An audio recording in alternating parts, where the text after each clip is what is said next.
Welcome to part 3 of my 3-part series about failed live streaming websites. This video will focus on a site called Younow.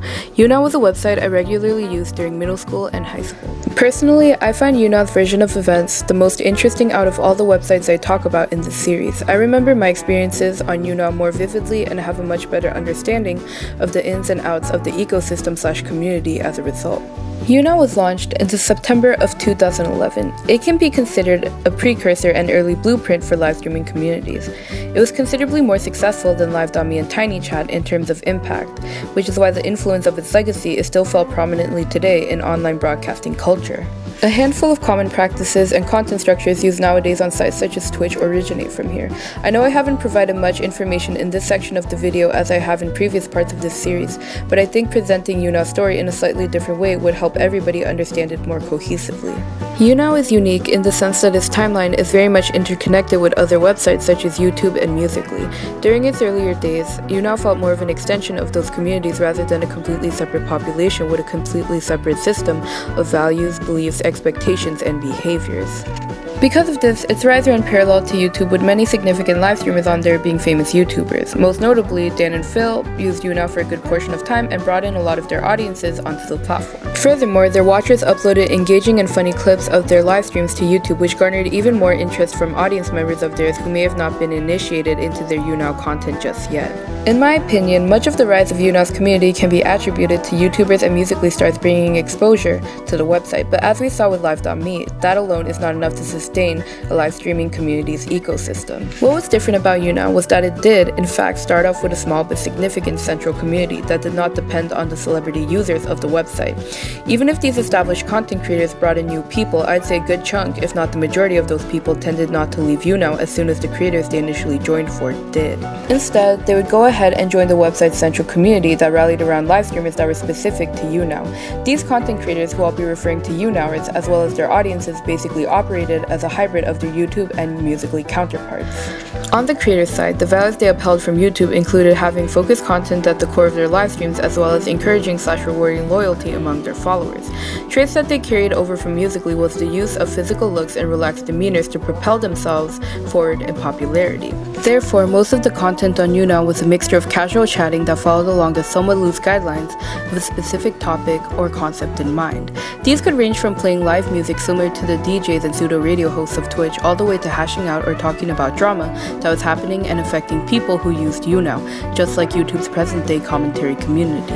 As for the audience, the qualities they retained from YouTube was dedication, support, and determination to interact meaningfully with creators they enjoy watching. Viewers would genuinely ask thoughtful questions as well as leave insightful comments in chat that was relevant to whatever the creators would be talking about at that moment.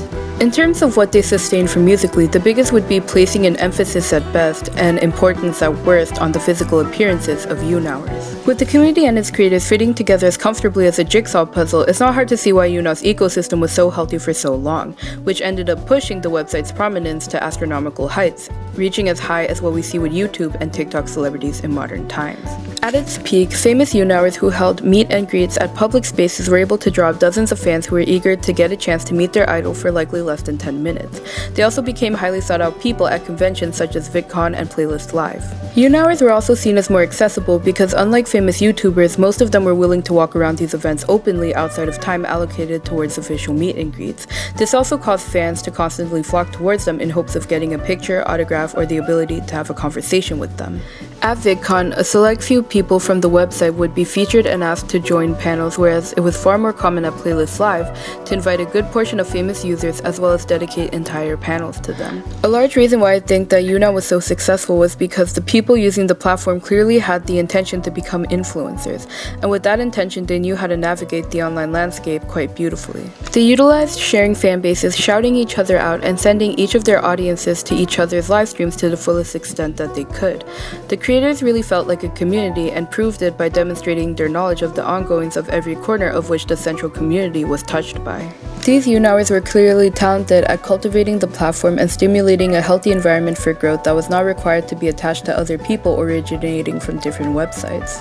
Now let's talk about the fall of Younow. The community sharing their stronger half of values with YouTube was a double-edged sword. Yes, it made the audience members fiercely loyal and engaged with the content they were consuming, but YouTube, just like any other online community, evolves and changes relatively quickly. So naturally, when the values of YouTube shifted, so did Younow's. During the fall period, viewers became heavily critical and started to see concepts such as talent or money in relation to the internet rather differently. This is most likely due to the rise of the criticism and commentary community on YouTube, who ended up creating somewhat of a baseline for what is morally correct when it comes to doing specific things online as a content creator. They made sure that they encouraged online audiences to question in what ways their favorite influencers were maintaining both the financial and the inherent parasocial sides of their internet fame. With these newfound standards, I think one of the main problems the Younow audience had with the creators was the lack of diversity among them in every aspect. Whether we acknowledge it or not, diversity is a huge part of YouTube, not only in areas of features which people cannot control, but also in terms of content, presentation of uniqueness, and behaviors. Unfortunately, Younowers were far from a diverse crowd in my opinion. From what I remember, most Younowers were very conventionally attractive to the point that they started using this advantage in ways that ended up hurting their content. But I'll get back to this point in a moment. As I stated before, I started using Younow in middle school, and if I think about how the standards of being beautiful was at the time, then I'd say it's even more narrow and racist than it is now. I remember lighter skin was equated to being pretty during those years, as my medium to darker skin was not considered to be a hallmark of beauty in either American standards or within the standards of my ethnic community.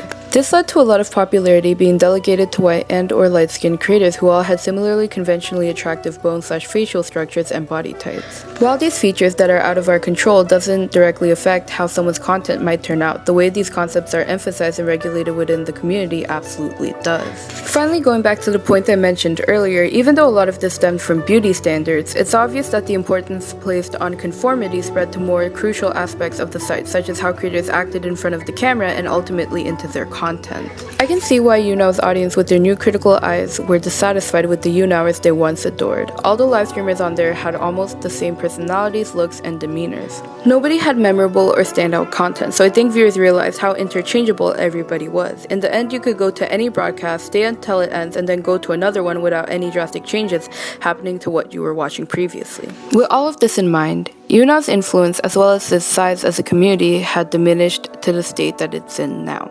A website that people know about and can see the legacy of it surrounding contemporary internet culture, but is also a lonely and barren website now compared to how it once was. Because I already included my conclusion in the fall section of this video, I wanted to end with the findings of a small investigation I conducted sometime last year. I had decided to live stream on Younow just for fun and to see how things have changed. Immediately when I went live, a ton of profiles came in my chat and started asking me really generic questions that had nothing to do with what I was talking about at all. I also noticed that my viewer count did not go up either. I realized that some quote-unquote different profiles were asking the same exact questions and had the same exact profile pictures as each other.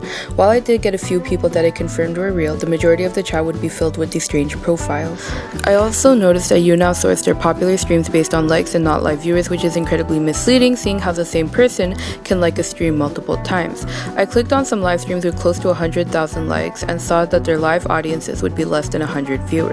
Personally, I think all of these tactics are possibly used by Younow to hide their low user base. Anyways, this officially ends my series about failed live streaming websites. I hope you all enjoyed it, and I sincerely wanted to thank everybody who has supported and engaged with this series.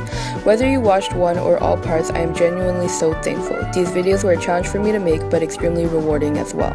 Thank you for watching. I'll see you next time.